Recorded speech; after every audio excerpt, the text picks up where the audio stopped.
देवता भी इस धरती पर तरसते हैं आने के लिए। चंदन है इस देश की माटी, तपोभूमि हरिग्राम है, हर बाला देवी की प्रतिमा, बच्चा बच्चा राम है, बच्चा बच्चा राम है।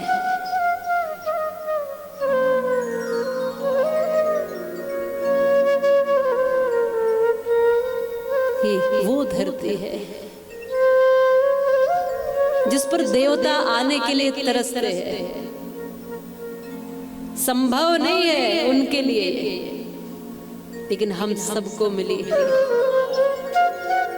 इसलिए इस मातृभूमि की रक्षा और इस मातृभूमि के लिए कर्तव्य जो है वो हम सबको पता होने चाहिए।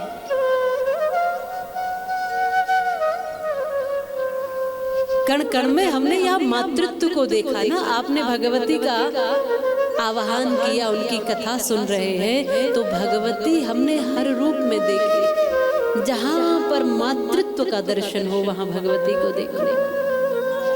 इसलिए हमने कभी भी पेड़ों को माने तुलसी को पौधा नहीं कहा, हमने क्या कहा? तुलसी मैया, तुलसी माता कहा ना। माता कहकर पूजन किया तुलसी का, पौधा नहीं माना तुलसी को। हमने कभी गाय को पशु नहीं कहा, हमने कहा गौ माता। हमने कभी गंगा को नदी नहीं कहा, हमने कहा गंगा मैया, यमुना मैया। हमने इस धरती को भी केवल मिट्टी नहीं कहा, धरती नहीं कहा, हमने कहा धरती माता। और हमने देश को भी केवल देश नहीं कहा, राष्ट्र नहीं कहा, केवल भारत नहीं कहा, हमने राष्ट्र को भी कहा भारत माता। यहाँ की हर वस्तु से जुड़ गया है हमारा नाता, इसलिए इस देश को भी कहते हैं हम भारत माता। हम सबसे जुड़े हुए हैं एक दूसरे से, पूरी प्रकृति से ये जीव जुड़ा हुआ है, ये शरीर जुड़ा हुआ है। क्यों? क्योंकि 5 तत्व जो प्रकृति में है, उन्हीं 5 तत्वों से ये शरीर बना है। तो एक तरह से ये शरीर भी प्रकृति ही है, अलग नहीं है कुछ उससे। इस मिट्टी से ही तो बना है ये शरीर, तो फिर मिट्टी से अलग कहाँ हुआ आप बताओ। और जो अपने आप को इस मातृभूमि और मिट्टी से अलग समझता हो, और या फिर जो समझते हैं, वही लोग भारत माता की जयकार करने से भयभीत होते हैं। सभी मिलकर आज माँ भगवती की कथा में थोड़ी सी देर भगवती के स्वरूप भारत माता को भी नमन करते हुए चलेंगे। बोलो भारत माता की। माँ भारती का भी दर्शन करते चलेंगे। वो माँ भारती भगवती से कुछ भिन्न नहीं है। इस माँ भारती के आंचल में देखो कैसे कैसे शूरवीर समाये हैं, कैसी कैसी संतानें इस माँ भारती की है। यहाँ पर समय समय पर जब आवश्यकता थी, तब समय समय पर बंधुओं माताओं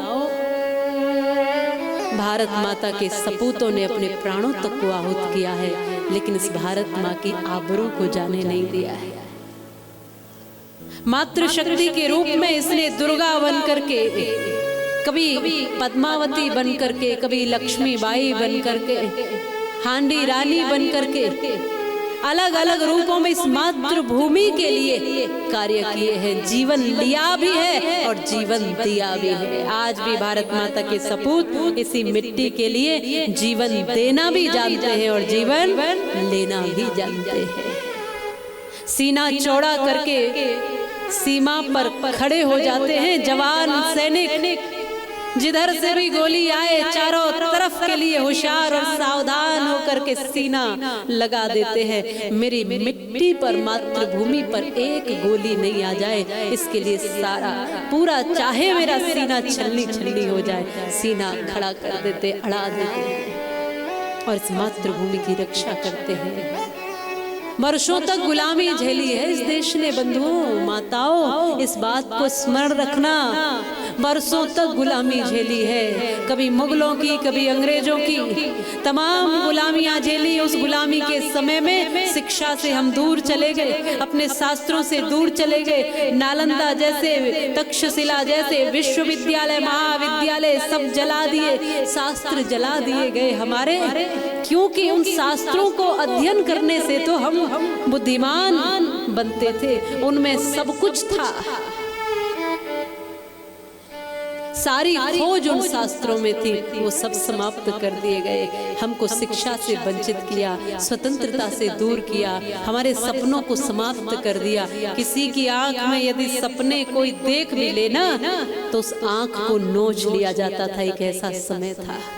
किसी के कंठ में अगर वंदे मातरम का भाव उठे तो उसके कंठ को ही, कलेजे को बाहर निकाल लिया जाता था। किसी के सीने में भारत माता की जयकार का उद्घोष हो तो सीने को छलनी कर दिया जाता था। और सभी माताएं जो गर्भवती माताएं होती थी, उन माताओं को सपोलों की माँ कह करके तब तक मारा जाता था जब तक उनका गर्भपात नहीं हो जाता था। इतने अत्याचार इस देश ने झेले हैं। गांव के गांव में आग लगा दी जाती थी, युवाओं को फांसी पर लटका दिया जाता था, गोलियों से भून दिया जाता था, काले पानी तक की सजाएं दे दी जाती थी, काल कोठरी में डाल दिया जाता था। इतने कोड़ों की मार सहन करनी पड़ती थी। जो वो चाहते थे मुगल या अंग्रेज वैसा करते थे। और तमाम अत्याचार हम सब के ऊपर, हमारे बड़ों बुजुर्गों के ऊपर करते रहे। जीते जी लोगों की खाल मचवाते रहे। धर्म बदल लो, यही भाव रहता था उनका। सनातन धर्म को छोड़ दो, मुगलों के समय ये भाव था। बंदा बैरागी पंजाब का व्यक्ति, उसने तो धर्म बदलने से मना कर दिया था, तो बीच चौराहे पर उसको लटका करके और जीवित व्यक्ति को गरम गरम लोहे के चिमटे आग में डाल करके उसकी खाल को नुचवाया था। जीवित व्यक्ति की खाल नोची गई, खून बहता चला गया। प्राण निकलने वाले थे और खून निकलने के बाद शरीर की क्या अवस्था होती है आप बताइए। अरे पीला ही पड़ जाता है बिना खून के। तो जब चेहरा पीला पड़ने लगा तो बंदा बैरागी जो पंजाब का ऐसा शूरवीर शेर था कि उसने उस बहते हुए खून को हाथों पर लेकर के मुंह पर लगाना शुरू करा। सबने कहा कि ये क्या करते हो? बोले अब प्राण थोड़ी देर में निकल ही जाएंगे, रक्त सारा बहा जा रहा है तो चेहरा भी पीला पड़ जाएगा, पर मरते समय में पीला चेहरा लेकर नहीं, आगे आने वाली पीढ़ी को चेहरे की लालिमा देकर जाना चाहता हूँ। इसलिए इस चेहरे पर मैं लाल लाल रक्त लगा रहा हूँ, लाल चेहरा देकर जाना चाहता हूँ। आगे आने वाली पीढ़ी ये न कहे कि बंदा बैरागी पीला चेहरा लेकर गया था। माने डर के मारे, डर के भयभीत होते हुए गया, ये नहीं लालिमा के साथ गया, वीर भाव के साथ गया, निडर होकर इस धरती से गया। छोटे छोटे बंदा बैरागी गुरु गोविंद सिंह के बच्चों की कहानी तो आपने पढ़ी होगी। दीवारों में चुनवा दिया था और वो छोटे छोटे 8-10 वर्ष के बालक दीवारों में हंसते हंसते चुन गए, लेकिन उन्होंने धर्म नहीं बदला। भगत सिंह का नाम सुना, राम प्रसाद बिस्मिल का नाम सुना होगा, चंद्रशेखर आजाद, सुभाष चंद्र बोस, इन तमाम क्रांतिकारियों ने अलख जगाया और अपने प्राण तक आहूत किए। तब जाकर के हम और आप सबको ये स्वतंत्रता मिली है और ये कथाएं सुनने का अधिकार मिला है। उस समय पर हम नहीं कर सकते थे। और केवल ऐसा नहीं कि उसी समय प्राण दिए, आज भी देख रहे हो ना आप,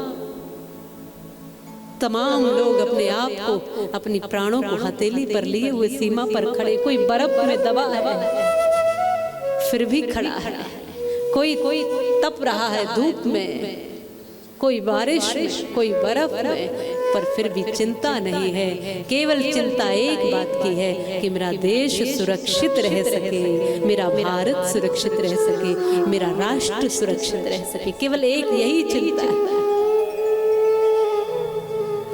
उन महापुरुषों को भी, उन वीर पुरुषों को भी यही चिंता थी। राम प्रसाद बिस्मिल कहते थे, सरफरोशी की तमन्ना अब हमारे दिल में है, देखना है जोर कितना बाजुए कातिल में है, वक्त आने दे बता देंगे तुझे ए आसमां, हम अभी से क्या बताएं क्या हमारे दिल में है। ऐसा उद्घोष किया करते थे। उनसे जेलर ने पूछा था कि क्यों मर जाते हो तुम देश के लिए, क्या मिलता है? ये आज की जवानी के लिए प्रेरणा है। हर कथा में, भागवत कथा हो, श्री राम कथा हो, देवी भागवत हो, महापुराण, शिव महापुराण हो, कोई भी कथा हो, हर कथा में मेरा एक दिन कुछ समय माँ भारती के चरणों में आहूत करने के लिए और कुछ समय उन सब शहीद और सपूतों को नमन करने के लिए इस व्यासपीठ से रहता है। और वो इसलिए रहता है कि जिन्होंने अपने प्राण तक दे दिए, क्या उनके लिए कुछ समय नहीं दे सकते? अरे क्या केवल 26 जनवरी और 15 अगस्त पर ही तिरंगा लहराना है? क्या तभी भारत माता की जय करनी है? तभी उन सपूतों को, शहीदों को याद करना है? हर रोज करो, हर पल करो, क्योंकि उनका कर्जा है हमारे ऊपर, हम सब के ऊपर। उन्होंने कहा था, हम लाए हैं इस कश्ती को तूफान से निकाल कर, मेरे बच्चों वतन को रखना जरा संभाल कर। हमारे ऊपर कर्जा है उनका, उन्होंने कहा था। जेलर ने पूछा, राम प्रसाद बिस्मिल तुम कैसे प्राण दे रहे हो? जवान हो जाओ, क्यों देश के लिए मरना चाहते हो? क्या मिलेगा तुम्हें? राम प्रसाद बिस्मिल शायर थे, लेखक, बड़े सुंदर शायर, वो इतनी सुंदर कविताएं लिखते थे। उन्होंने कहा कि देखो तुम्हें तो पता नहीं क्या मिलता है, पर मैं बता देता हूँ क्या मिलेगा। तू जो भी पूछेगा, ए जेलर, मेरे तेरे हर जवाब से, जो कुछ भी पूछेगा, मेरा हर शेर तेरे हर जवाब से अच्छा होगा। शेर कहते हुए बात रखते थे वो अपनी ज्यादातर। मेरा हर शेर तेरे हर जवाब से अच्छा होगा, मेरा हर दिन तेरी हर रात से अच्छा होगा, और इन्हीं आंखों से देखना जालिम, मेरा जनाजा भी तेरी बारात से अच्छा होगा। इसलिए प्राण दे देते, हंसते हंसते प्राण दे देते थे, हंसते मुस्कुराते आहूत कर देते थे। बड़े कष्ट झेले हैं माताओं, बड़े कष्ट झेले हैं इस देश में। आतताइयों के, आतंकियों के, ये देश सोने की चिड़िया कहलाता था। और जैसे आज आपके घरों में अनाज के ढेर लगे रहते हैं ना, गेहूं, चावल इत्यादि, वैसे आप जानते हो इस देश में सोने चांदी के ढेर लगा करते थे। कुछ पीढ़ियां पहले भी चले जाओ तो भी सोने की कमी नहीं थी इस देश में, सोने और चांदी के ढेर लगा करते थे। लेकिन क्या हुआ? लूटने वाले लूट कर ले गए। कहाँ चला गया मयूर सिंहासन पता ही नहीं, कहाँ चला गया कोहिनूर? देखो यहाँ तो नहीं, लेने वाले ले गए, लूट कर ले गए इस देश को। और क्यों लूटे, कैसे लूटे? हमारी कमियों के कारण, अपनी ही गलतियों के कारण उन्होंने एक एक को निशाना बनाया। और जब एक को लूटा जा रहा था, एक राजा को लूटते थे, दूसरा चुपचाप बैठता था। दूसरा चुपचाप इसलिए बैठता था, मेरा क्या जा रहा है, मेरा क्या बिगड़ रहा है, अच्छा है वो हार जाए। लेकिन उस पर आधिपत्य कर लिया तो दूसरे को भी फिर युद्ध के लिए ललकार दिया और दूसरे पर भी आधिपत्य कर लिया, और ऐसे कर करके देश को गुलाम बना दिया लोगों ने। आज भी तो हम ऐसे ही करते हैं। अगर दूसरे के घर में कहीं समस्या है, कोई कष्ट है, कोई अभाव है, कोई दुख है, पड़ोसी परेशान है, तो हम चुपचाप अपने घर आराम से बैठे रहते हैं। हमें क्या लेना देना, हमें क्या मतलब है? पड़ोसी के घर दिक्कत है, पड़ोसी के घर आग लगी है, पड़ोसी के घर समस्या है, पड़ोसी के बेटी के साथ समस्या है, बेटे के साथ समस्या है, पड़ोसी जाने, हम क्या करेंगे? हम चुपचाप बैठते हैं। दूसरे के घर आग लग गई, पड़ोस में आग लग गई, क्या करेंगे? हम अपने घर बैठेंगे। यदि ज्यादा ज्यादा किया तो क्या करेंगे? बाहर निकल के तमाशा देख लेंगे, ओ घर जल रहा है। और ये बात भूल जाते हो कि आग अगर पड़ोस में लगी है और नहीं बुझाई गई तो तुम्हारे घर तक भी आने में देर नहीं लगेगी। ये बात भूल जाते हो। आज यही बात समझाने के लिए आपको इस देवी भागवत कथा में भारत माता की कथा सम्मिलित की गई है। ये समझ में आपको आ जाए कि आग यदि किसी कोने में भारत की लग रही है कहीं पर भी, तो हमारे घर में आने में भी देर नहीं लगेगी। यदि कहीं पर भी किसी बेटी के साथ बलात्कार होता है तो फिर कहीं दूसरे कोने पर, किसी दूसरे गांव में, किसी दूसरे घर में, किसी दूसरे मोहल्ले में, तो बेटियां हमारी भी सुरक्षित नहीं है। इस बात को समझ लेना। कहीं भी अगर गौ माता के साथ अत्याचार हो रहा है, गौ माता काटी जा रही है, तो समझना हमारा धर्म भी सुरक्षित नहीं है। यदि आज भी कोई भारत माता की जय जयकार इस देश में रहकर भी नहीं करना चाहता, तो समझना कि इसके भीतर गद्दारी है, वफादारी नहीं है। यदि आज भी किसी को तिरंगा लहराने में समस्या है, भगवा लहराने में समस्या है, जय श्री राम कहने में समस्या है, राम जी की जय बोलने में समस्या है, तो समझना इसके मन में चोर बैठा है, इसके भीतर गद्दारी बैठी है, इसके भीतर इस मिट्टी के प्रति प्रेम नहीं है। इस मिट्टी को माँ वही मान सकता है जिस मिट्टी में हमारे पुरखों की राख मिली हुई हो। अरे बाहर से हुआ आया हुआ आता ताई कहाँ इस मिट्टी की महिमा जानेगा। वो इस मिट्टी पर अपना कब्जा तो कर सकता है, लेकिन इसको माँ कैसे मानेगा। मिट्टी तो हमारी है ना, पुरखों की राख मिट्टी, इस मिट्टी में हमारे पुरखों की मिली है ना, इसलिए इस पर हमको गर्व है।